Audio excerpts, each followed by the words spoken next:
Hi! Ayan. Isasama ko kayo, mag-grocery tayo ngayong araw. Ayan, tapos na po ako mag-work. And I'm going to go to a grocery store para po bilhin ang aming dinner ngayon. And later on, we're going to cook together. Parang na-miss kong magluto mga lalabs. Let's go! So, welcome to the city of The Hague. Ayan, malapit lang po dito yung bilihan ng mga groceries. Ayan, after ng work, dumadaan po ako doon para po every time fresh po ang aming mga vegetables or any kind of stuff na pwedeng bilhin. Ayan, di po kami nagtatambak sa bahay. So, ano lang po yung pwede naming maisip, nakakainin, yun lang po yung aking bibilhin. So, today, I'm going to make a surprise mamaya. So, pasok tayo. I'm going to get a cart na pwede siyang atakin. Isa lang yung yung kariton na mayroong hawakan sa here. Ayan. Yan yung gusto kong kariton. Kariton ng masipag. Gulay. Ang kailangan kong ingredients ay mushroom. I'm going to have mushroom here. Mushroom is here. 100 grams. Mushroom. Oops. And I'm going to have, here. Peterselli. Where's the peterselli? Coriander. Dill, flat. I want the curly coriander. Oh dear. Wala. Nawawala yung ingredients ko. Normally I use yung curly peterselli. Ito kasi, here. Ayan, curl peterselli. Peterselli there. Welcome to the grocery store. Then we're going this way. Chocolate cookies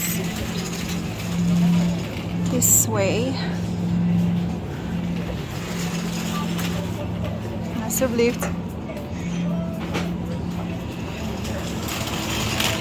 We're gonna have the sliced bacon. Sliced bacon here.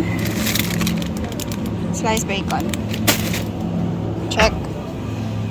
Then we're gonna go to the pasta. So alam na ninyo mga lalabs ko anong lulutuin ko, right? So I'm going to have ito ay 500. I think they're the same. Oopsie.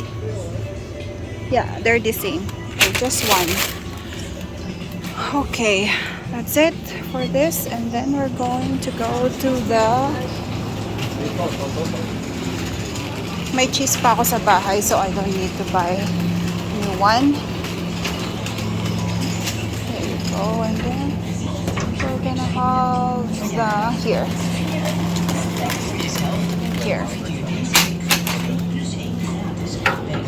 We're gonna have one of this. Just one, or this one. Cream Fraiche. Boom. Then we're gonna have kasi sweet na, I think that's a sweet slackrome. I think this one.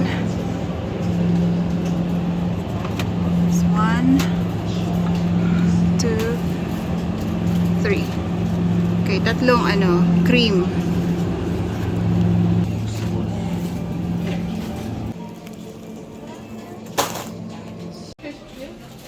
So we're going to use the machine.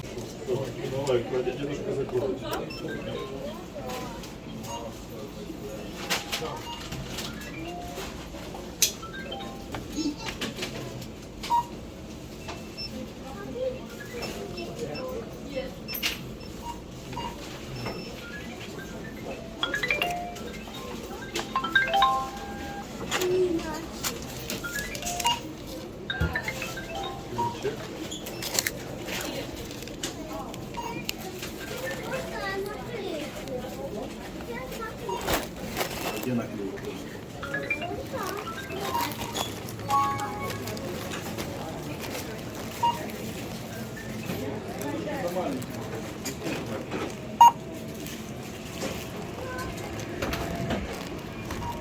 tapos na.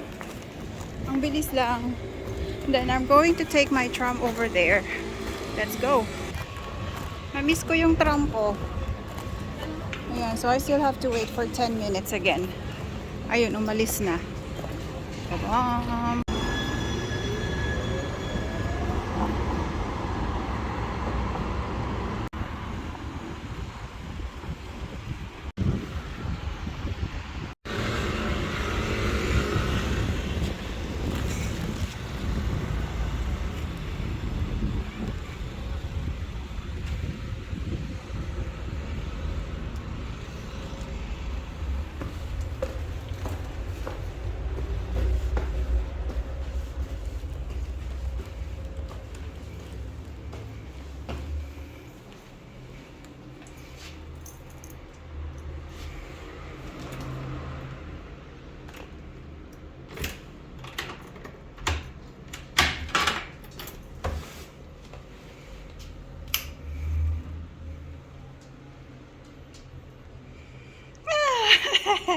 Oh, my baby! Oh, see? Ayan, yan nagpapatanggal ng pagod natin.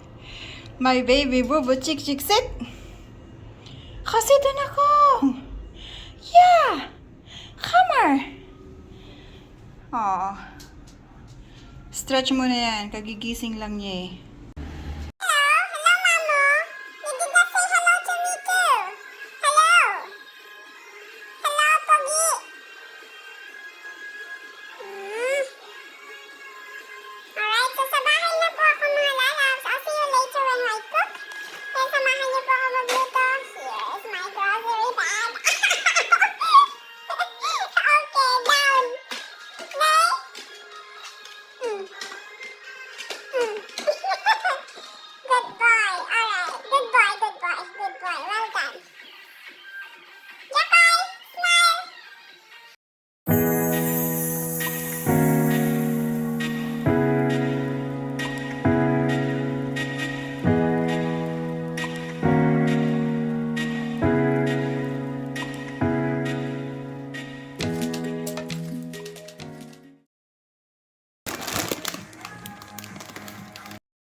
Okay, so magluluto po tayo ngayong araw. May iba naman no, mga lalab sa life of Jake, Jokoy, and Eng.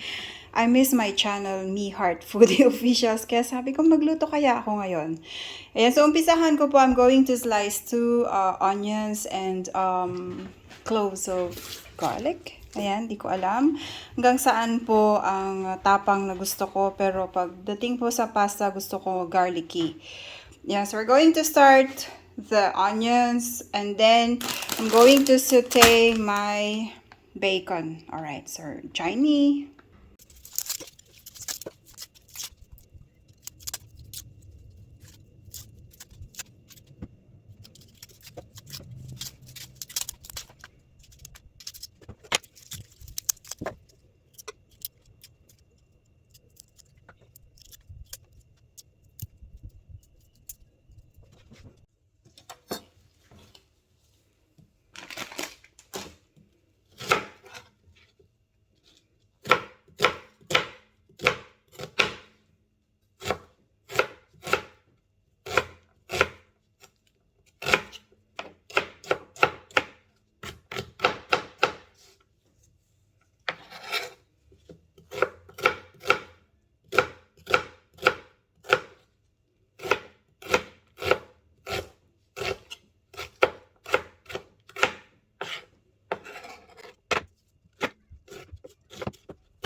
Olive oil.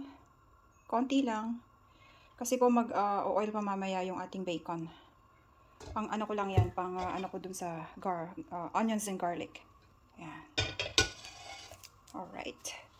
So we're going to do the onions first hanggang sa maging translucent siya. And then after that, we're going to toast in the garlic.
Alright, huwag po natin hayaang masunog yung ating onions para po hindi maasim ang ating sauce. So, ayun, ready na po yung ating garlic.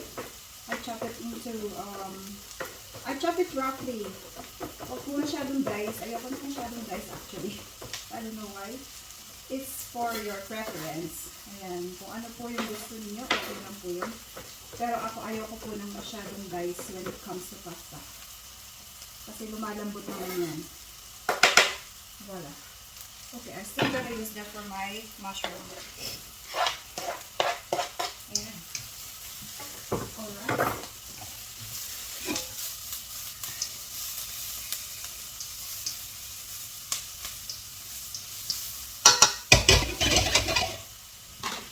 Then we're gonna toast in our bacon. May basurahan ako dito. Voila! Ayan. So, hintayin po natin siyang mag-brown. Saute it. This is how I do my mushroom sauce for carbonara.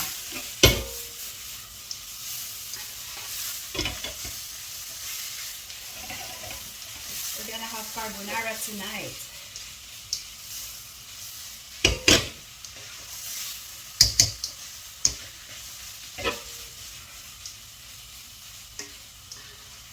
Yeah.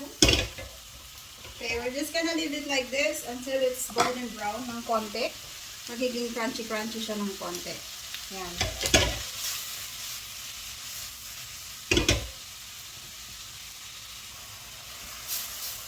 Yan, medyo nagda-dry na siya.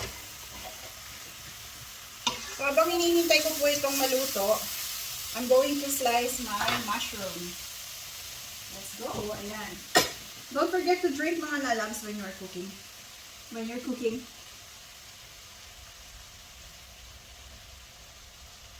I always have my my water with lemon here all the time when I'm cooking, or pagka nasa bahay lang po ako, lagi po akong mayroong jar ng lemon tapos water.